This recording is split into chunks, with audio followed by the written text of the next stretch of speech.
આજે આપણે આગના વીમા વિશે જોઈશું. કાલે આપણે માર્ગ વીમા અથવા રેલવે રસ્તા વીમા સુધી પૂર્ણ કર્યું હતું. આજે આગના વીમામાં શું હોય તો જાણીએ આપણે કે માલ તેમજ મિલકતને ચોક્કસ રીતે લાગેલી આગને પરિણામે પૂર્ણ અથવા અસતઃ નુકસાન થાય અથવા તો તે નાશ પામે તો નુકસાન વળતર આપવાના વચનના બદલામાં પ્રીમિયમનું અવેજ મેળવવાના કરારને આગનો વીમો કહે છે. એટલે કોઈ માલ કે તેમજ મિલકત છે, આપણી પાસે કોઈ માલ છે, કોઈ ચીજવસ્તુ છે, કોઈ મિલકત છે, ચોક્કસ રીતે એટલે કે શ્યોર ચોક્કસ રીતે તેમાં લાગેલી આગને આગ લાગી હોય તો પરિણામે શું થાય?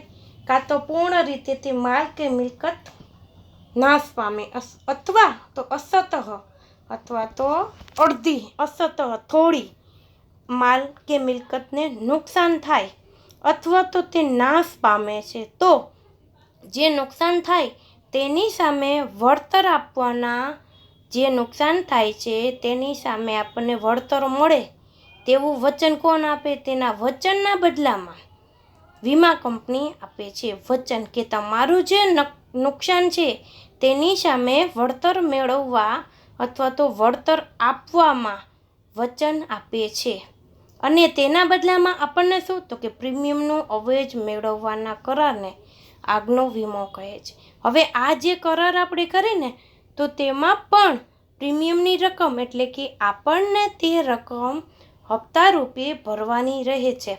અને જે આપણે નક્કી કરેલી હોય કિંમત એ પ્રીમિયમની રકમ અવેજ મેળવવા કરારને આગનો વીમો કહે છે. અને જે આપણે રકમ ભરી છીએ, આપણું નુકસાન સામે વળતર મળે છે, તે કયો વીમો કહેવાય? તો આગનો વીમો કહેવાય છે. આગ વીમામાં વીમા યોગ્ય હિતના સિદ્ધાંતનો આગ્રહપૂર્વક અમલ થાય છે. જે આગનો વીમો છે તો વીમા યોગ્ય જે હિત છે એટલે આપણે કર્યું આગળ જોયું તો યોગ્ય હિતનો સિદ્ધાંત એટલે આપણનો જે હિતમાં હોય, આપણને જે અધિકાર છે તે આગ્રહપૂર્વક તેનો અમલીકરણ અથવા તો અમલ થાય છે. આમ વીમો ઉતરાવતી વખતે તેમજ માલ મિલકતને આગથી નુકસાન થાય ત્યારે વીમો ઉતરાવતી વખતે તેમજ આપણો કોઈ માલ છે કે મિલકત છે તો આગથી જે નુકસાન થાય ત્યારે વીમાદારને એટલે વીમો ઉતરાવનારને માલ મિલકતમાં અચૂકપણે વીમા યોગ્ય હિત હોવું જોઈએ. એટલે હું જો વીમો ઉતરાવું છું તો મારું પણ વીમા યોગ્ય હિત હોવું જોઈએ. જે નીતિ જે નિયમો તે પ્રમાણે આપણે તેનું અનુસરણ કરવું પડે અથવા તો તેનો અમલ પણ કરવો પડે છે. એટલે સમજાઈ ગયું આગના વીમામાં? તો આગના વીમામાં કયું? કોઈ માલ કે મિલકતમાં આગ લાગી હોય તો આપણે તે સંપૂર્ણપણે નાશ થયો હોય કે અસતઃ અધૂરો પૂરો આખો નહીં કે એ રીતે જો નુકસાન થાય તો જે નુકસાન છે તેની સામે આપણને વળતર મળે છે. તો એ વળતર સામે આપણને શું તેના બદલામાં કરવાનું? તો પ્રીમિયમની રકમ આપણે ભરવી પડશે. અને જ્યારે આપણે તે માલ કે મિલકતનું નુકસાન થાય છે તો આપણને વચન આપે છે કોણ? તો કે વીમા કંપની. જ્યારે નુકસાન થશે તો તેનું વળતર પણ મેળવવા આપણે હકદાર છે, આપણે યોગ્ય હિત છે અને એવો આગ્રહપૂર્વક તેનો અમલ પણ થાય છે. આમ નુકસાન સામે કોઈ વળતર મેળવવું હોય તો આગનો વીમો ઉતરાવવો પડે છે.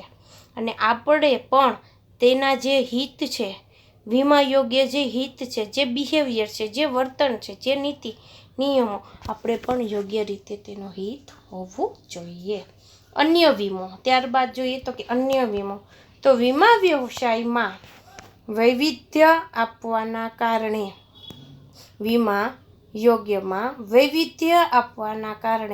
વીમાના અનેક નવા પ્રકાર અસ્તિત્વમાં આવ્યા છે. હવે વીમો છે વ્યવસાયની અંદર વૈવિધ્યતા આવવાના કારણે વીમાના અંદર અનેક નવા પ્રકારો અસ્તિત્વમાં આવ્યા છે, એટલે કે નવા પ્રકારોની સ્થાપના કરવામાં આવી છે. ગાયકને તેના ગળામાંથી સૂર માટે વિશિષ્ટ વીમો. એક સિંગર છે તો તેના ગળામાંથી જે સૂર માટેનો હોય તે પણ વિશિષ્ટ વીમો છે. વાહનોના વપરાશથી અન્યોને થતા નુકસાનનું વળતર આપતા ત્રાહિત પક્ષનો વીમો. જે વાહનો છે, જે વાહનોના વપરાશ છે, અન્ય થતાં તેના વપરાશથી અન્ય નુકસાન થાય તો તેની સામે જે ત્રાહિત પક્ષ એટલે ત્રીજા પક્ષને જો એનો પણ વીમો ઉતરાવવો હોય છે. કામદાર વળતરનો વીમો. કોઈ કર્મચારી, કોઈ મજૂર વર્ગ, કોઈ કામદારનો પણ વીમો હોય છે. કંપનીઓમાં કામ કરતાં કરતાં કંઈ લાગી જાય છે, કંઈ પણ અકસ્માત થાય છે તો તેના પ્રત્યે પણ વીમો ઉતરાવવામાં આવે છે. શ્રમિકો માટેનો વીમો. જે શ્રમિકો છે, જે મજૂર વર્ગ છે તેના માટે પણ વીમો છે. ઓકે. અને વિદ્યાર્થી સમૂહોને થતા સામાન્ય અને સામાજિક નુકસાન વળતરને વીમો.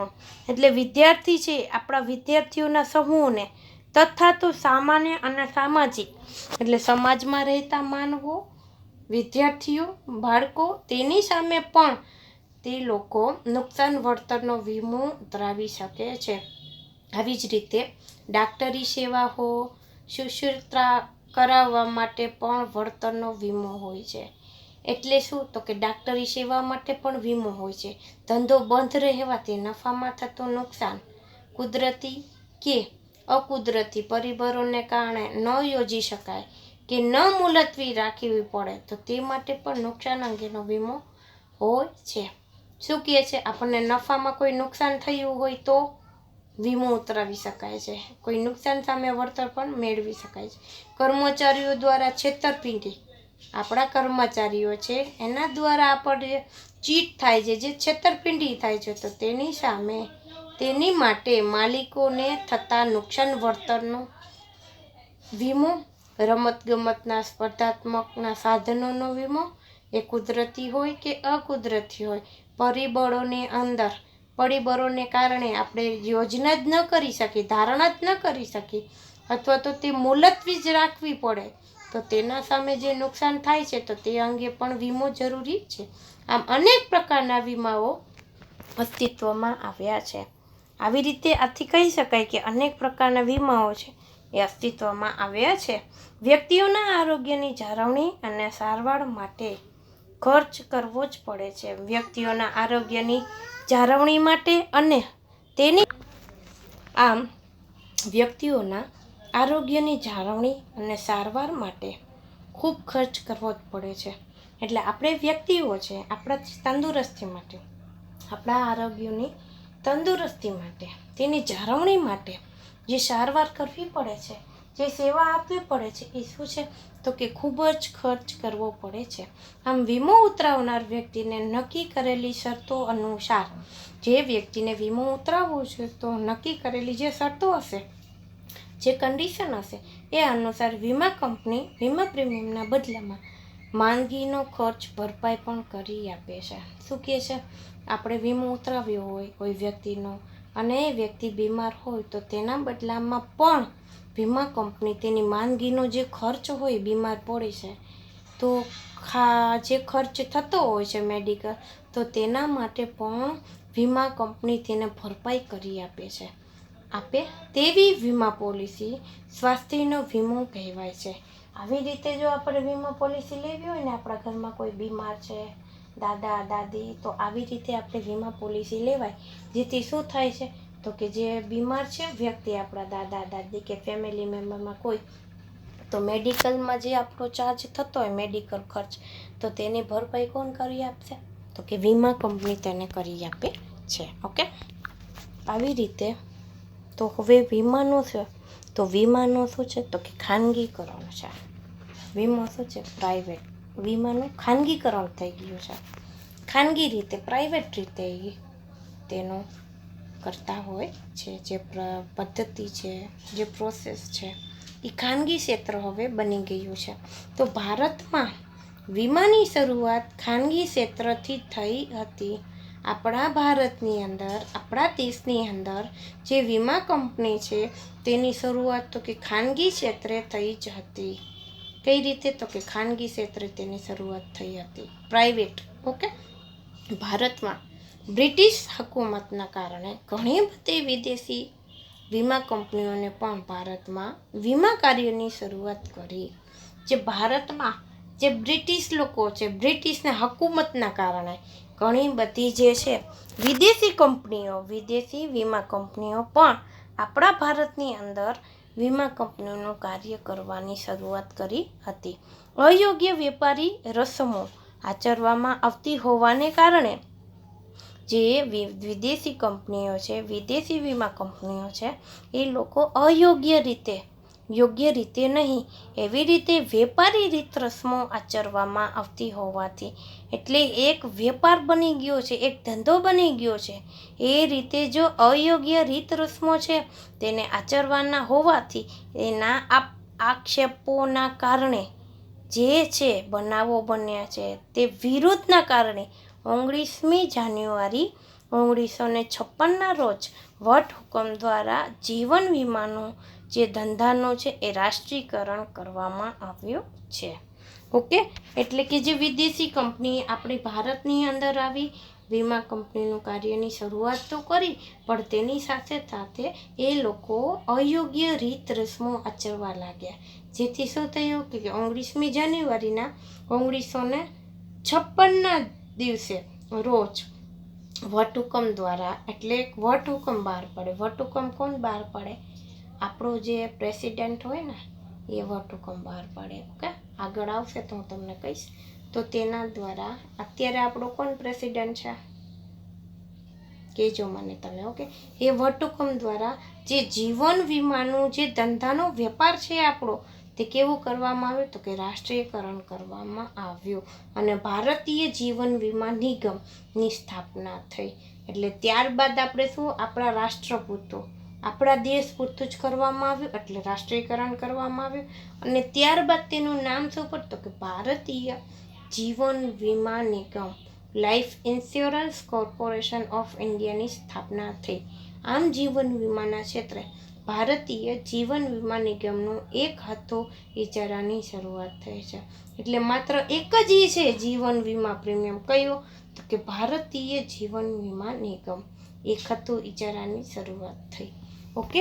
એટલે ખબર પડી કે પહેલાં આપણા દેશમાં બીજા પણ વીમા કંપનીઓ હતી જે પ્રાઇવેટ હતી, અને અહીં આવીને તેની કાર્યની શરૂઆત કરી. ત્યારબાદ યોગ્ય રીતે તેના રીત રસમોનું આચરવાનું ન હોવાથી, અયોગ્ય વેપાર રીતે હોવાથી તેને વિરુદ્ધ આપણે વટહુકમ બહાર પાડ્યો. અને જે જીવન વીમા નિગમનું આપણે વીમાનું છે તે કેવું ધંધાનું કરવામાં આવ્યું? તો કે રાષ્ટ્રીયકરણ કરવામાં આવ્યું.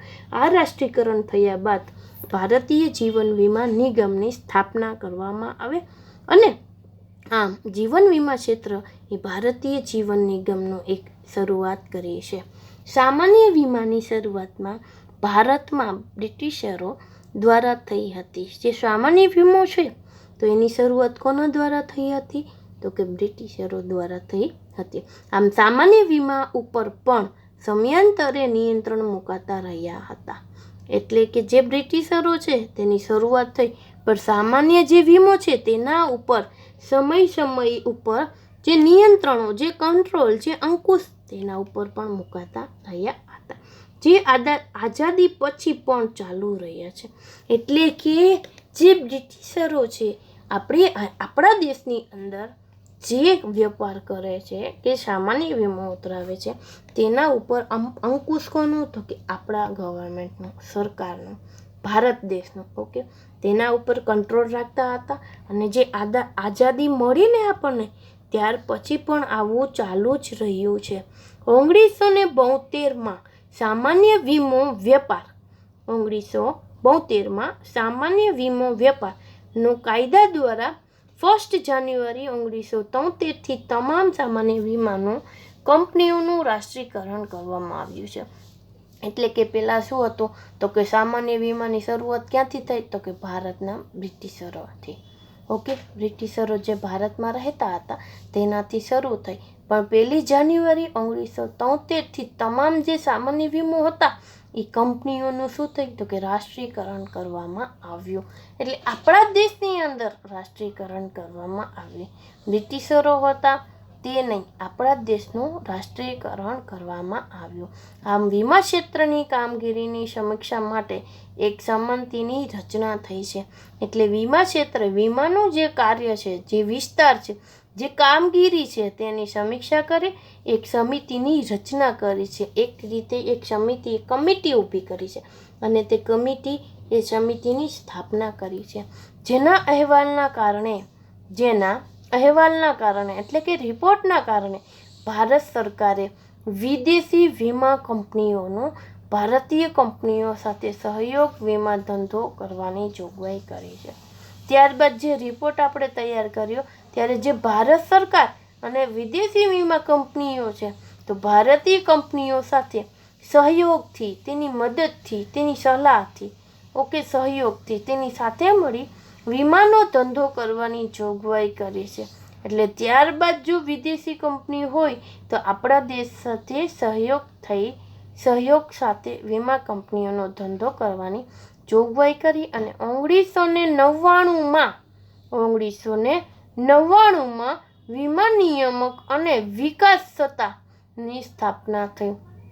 આ ખાસ યાદ રાખજો કે 1999માં જે વીમા નિયમન અને વિકાસની સત્તાની સ્થાપના થઈ એ કઈ તો કે IRDA, IRDA. આ IRDA છે, એની શોર્ટ નોટ પૂછાય છે. તો તમે ખાસ ધ્યાન રાખજો. સ્થાપના ક્યારે થઈ IRDAની તો 1999માં. તેનું ફૂલ ફોર્મ તો કે વીમા નિયમન અને વિકાસની સત્તા. વીમા નિયમન અને વિકાસની સત્તા. નામ શું તો કે IRDA. નામ શું? IRDA. તો insurance regulatory and development authority. Insurance regulatory and development authority. Okay, authority. તો હવે આપણને આટલું સમજાઈ ગયું ને કે વીમા કઈ રીતે ખાનગીકરણ થયું. ઓકે, ત્યારબાદ જોઈએ તો વીમા નિયામક અને વિકાસની સત્તા એટલે કે IRDA. તો IRDAની કઈ રીતે વ્યવસ્થા તંત્ર ઊભું થયું છે તે જોઈએ તો કે વીમા નિયમન અને વિકાસ સત્તા એ ભારતની સર્વોચ્ચ સ્વાયત્ત અને કાયદાકીય સત્તા છે. વીમા નિયમન અને વિકાસ સત્તા એ ભારતની શું છે?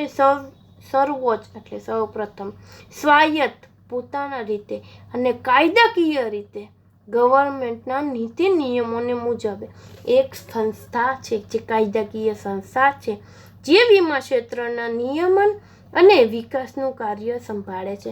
તે કયું કાર્ય સંભાળે છે તો કે વીમા ક્ષેત્ર છે એનું નિયમન કરવાનું અને તેનો વિકાસ કરવાનું કાર્ય સંભાળે છે. IRDA એક્ટ, નામ શું બોલાય તો કે IRDA એક્ટ. જે IRDA એક્ટ છે 1999 દ્વારા ખાનગી વીમા કંપનીઓ માટે વીમા ક્ષેત્ર દ્વારા ખોલવામાં આવ્યા છે. જે ખાનગી ક્ષેત્ર હતું કંપનીઓ માટે, તેના માટે IRDA એક્ટ 1999માં ઓપન કરવામાં આવ્યા હતા અને આવી ખાનગી વીમા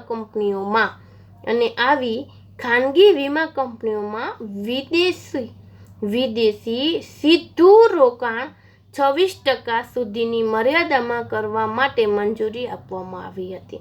એટલે શું કહે છે? જે IRDA કંપનીમાં છે, જે ખાનગી વીમા કંપનીઓ છે એમાં વિદેશીનું સીધું રોકાણ કેટલા ટકા તો કે 26% સુધીની મર્યાદાઓમાં, 26%ની લિમિટ સુધીમાં તેને મંજૂરી એક્સેપ્ટ કરવામાં આવી છે કે મંજૂરી આપવામાં આવી છે.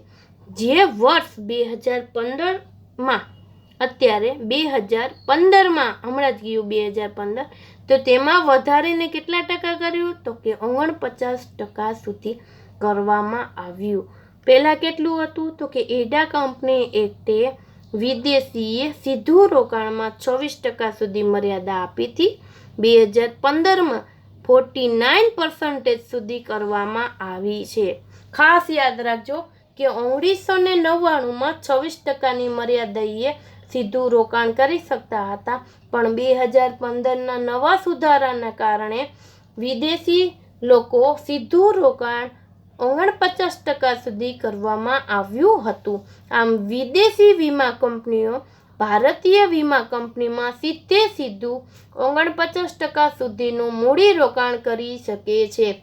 શું કહે છે? આવી રીતે જે વિદેશી કંપનીઓ છે, વીમા કંપનીઓ, એ ભારતની અંદર ડાયરેક્ટ સીધું 49% સુધીનું મૂડી રોકાણ કરી શકે છે.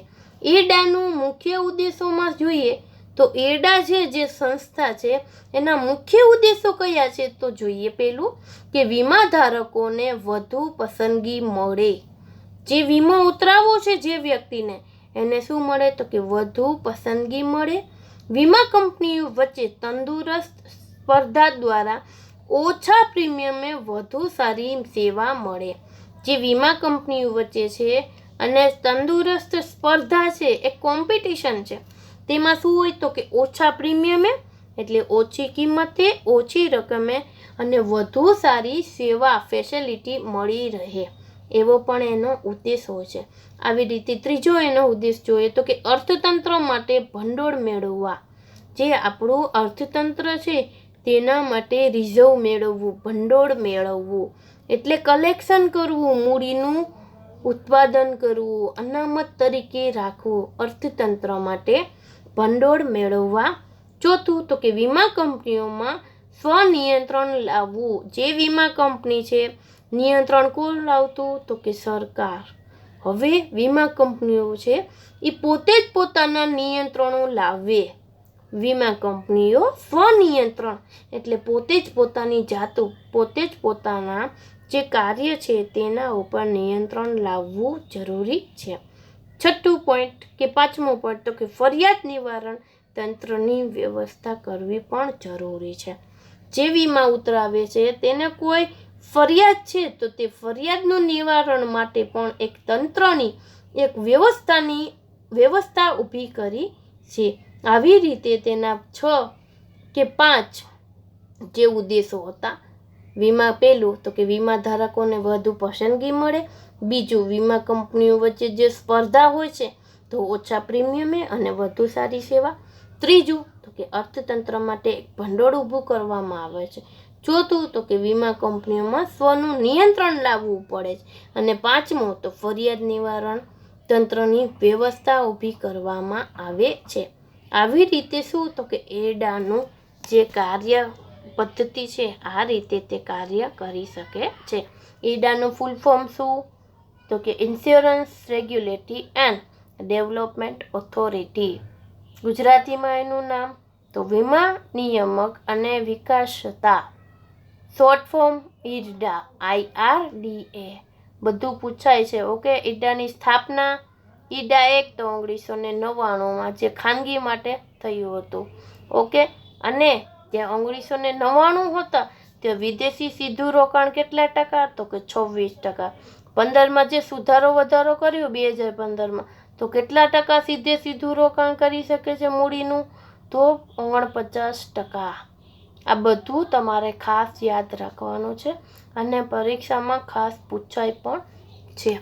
ઓકે. આશા રાખું છું કે આટલું તમને જે IRDA વિશે મેં સમજાવ્યું એ તમે સમજી ગયા હશો. ત્યારબાદ જોઈએ તો કે ટપાલ સેવા. ટપાલ સેવા કયું? પોસ્ટ. આપણને જે સેવા મળે છે તો એની અંદર શું કાર્યવાહી કઈ રીતે થતી હોય છે તે જોઈએ. તો લેખિત માહિતી સંચારમાં ટપાલ સેવાઓ મહત્વની બની છે. અત્યારે જે લખાણ દ્વારા થાય ને લેખિત માહિતી સંચાર, તો તેમાં ટપાલ સેવાઓ છે એ મહત્વની બને છે. ટપાલ સેવા દ્વારા માહિતી એક જગ્યાએથી બીજી જગ્યાએ ઝડપથી અને ક્ષતિરહિત પહોંચાડવી જરૂરી છે. જે આપણી ટપાલ સેવા માટે આપણી એક જગ્યાએ માહિતી જે હોય છે ઇન્ફોર્મેશન, તો એક જગ્યાએથી આપણે બીજી જગ્યા તરફ, એક જગ્યાએથી બીજી જગ્યાએ ઝડપથી અને ક્ષતિરહિત પહોંચાડવી જરૂરી છે. એટલે કોઈ પણ જાતની ક્ષતિ વગર, ભૂલ વગર તેને પહોંચાડવી જરૂરી છે. આમ ખાનગી ટપાલ સેવા એટલે કુરિયરની સર્વિસ અથવા તો આંગળિયાત દ્વારા પણ આવી સેવા મળી છે. પહેલાંના લોકો આંગળિયાત બોલતા, અત્યારે તો આપણે પોસ્ટ ટપાલ સેવા પણ નથી બોલતા, પોસ્ટ ઓફિસ, પોસ્ટ ઓકે, અથવા તો કુરિયર. ઓકે, તો આંગળિયાત એ શું છે? તો કુરિયરનું જ નામ છે. અથવા તો ખાનગી ટપાલ સેવા, જે ખાનગી રીતે કરતા હોય ને પ્રાઇવેટમાં તો એ કુરિયર સર્વિસ, ખાનગી ટપાલ સેવા અથવા તો આંગળિયાત દ્વારા પણ આવી સેવા મળી શકે છે. અને ભારત સરકારના ટપાલ ખાતા દ્વારા પણ આવી સેવાઓ વ્યક્તિઓને અને ધંધાકીય એકમોમાં મળી રહે છે. એટલે આપણું ભારત સરકાર છે, આપણી જે ગવર્મેન્ટ છે, એ ટપાલ ખાતા દ્વારા પણ આવી બધી સેવાઓ વ્યક્તિને અને ધંધાકીય એકમો માટે પણ સેવા ઉપલબ્ધ છે. 150 કરતાં વધુ વર્ષોથી ભારતીય ટપાલ ખાતું દેશમાં માહિતી સંચારનું સેવા પૂરું પાડતું મહત્વનું ખાતું છે.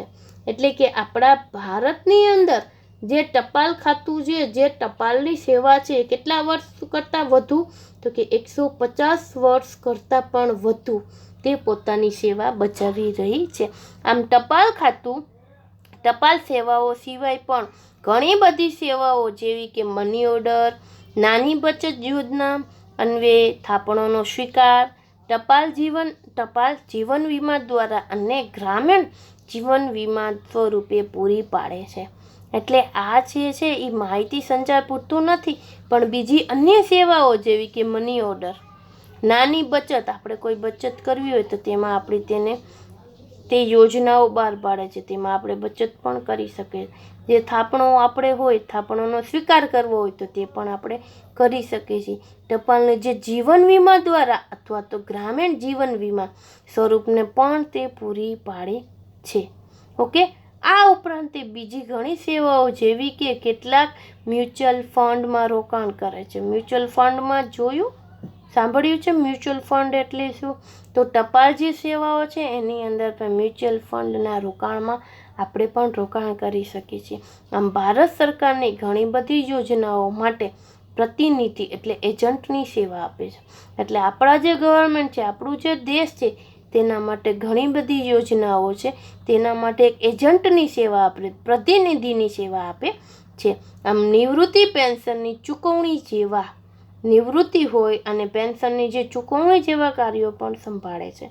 એટલે આપણા દાદા, પપ્પા, દાદી જે નિવૃત્ત થયા હોય તો તેનામાં જે પેન્શનની સેવા આપે છે ને, પેન્શન સ્વરૂપની સેવા નિવૃત્તિ સમય, તો તે કાર્ય પણ કોણ સંભાળે છે? તો કે ટપાલ સેવાઓ તેવું કાર્ય પણ સંભાળે છે. આમ ટપાલ ખાતાને બેન્કિંગ સેવાઓ માટે પરવાનગી પણ મળે છે. એટલે ટપાલ સેવા છે તેમાં આપણે પોસ્ટ ઓફિસમાં આપણે એકાઉન્ટ ખોલવું હોય ને, ખાતું, તો તેવી પણ બેન્કિંગ સેવા તરીકે પણ તેને પરવાનગી, તેને મંજૂરી મળી ગઈ છે. અને આપણે લોકો ટપાલ સેવામાં ખાતું પણ ઓપન કરાવી શકીએ છીએ. એટલે કે પોસ્ટ ઓફિસની અંદર આપણે જો એકાઉન્ટ ઓપન કરાવવું હોય તો તે પણ આપણે કરાવી શકીએ છીએ. અને સરકારે તેને મંજૂરી, પરવાનગી પણ આપી છે. અને તેથી ટપાલ ખાતું અન્ય બેંકોની જેમ પોતાની સેવાઓ ગ્રાહકોને આપે છે. તેથી જે ટપાલ ખાતું છે, પોસ્ટમાં આપણું એકાઉન્ટ છે, અન્ય બેંકોની જેમ જેવી રીતે બેંક આપણને સેવાઓ પૂરી પાડે છે, એવી રીતે પોસ્ટ ઓફિસમાં આપણું એકાઉન્ટ હોય તો આપણને પણ સેવાઓ પૂરી પાડે છે. આમ ટપાલ ખાતું ₹1,50,000 કરતાં પણ વધુ પોસ્ટ ઓફિસ ભારતમાં ધરાવે છે. જે ટપાલ ખાતું છે તો 1,50,000 કરતાં પણ વધુ પોસ્ટ ઓફિસો ભારતમાં ધરાવે છે. એટલે વિચાર કરો કે આપણી જે પોસ્ટ ઓફિસ છે તો એવી કેટલી છે આપણા? તો 1,50,000 કરતાં પણ વધુ બ્રાન્ચ છે જે આપણી ભારતની અંદર ધરાવે છે. જેમાંથી આશરે 90% જેટલી પોસ્ટ ઓફિસો ગ્રામીણ વિસ્તારોમાં આવેલી છે. એટલે શું કહે છે કે 1,50,000 કરતાં તો વધુ છે જ જે ભારતની અંદર પોસ્ટ ઓફિસો, પણ જે 1,50,000 કરતાં વધુ કેવી છે? તો કે 90% જેટલી જે પોસ્ટ ઓફિસ છે ને એ ક્યાં છે? તો કે ગ્રામીણ વિસ્તારોમાં આવેલી છે. 90% જેટલી આપણી બ્રાન્ચ પોસ્ટ ઓફિસ ક્યાં છે? તો કે ગ્રામીણ વિસ્તારોમાં આવેલી છે.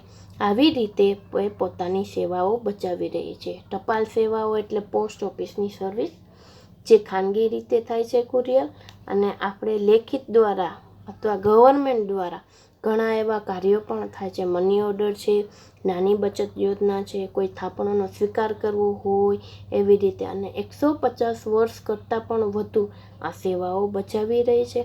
આવી રીતે નવું પણ, જેવી રીતે આપણે બેંકમાં અકાઉન્ટ ઓપન કરીએ છીએ, આપણું બેંકનું ખાતું ખોલાવીએ છીએ, એવી રીતે આપણે પોસ્ટ ઓફિસમાં પણ હવે જો આપણે ઓપન કરાવવું હોય તો એ ખાતા આપણે ખોલાવી શકીએ છીએ અને આપણે તે રીતે સેવા પણ મેળવી શકીએ છીએ. જેવી રીતે બેંકની સેવા આપણને મળે છે તેવી જ રીતે સેમ આપણને પોસ્ટ ઓફિસની સર્વિસ પણ મળે છે.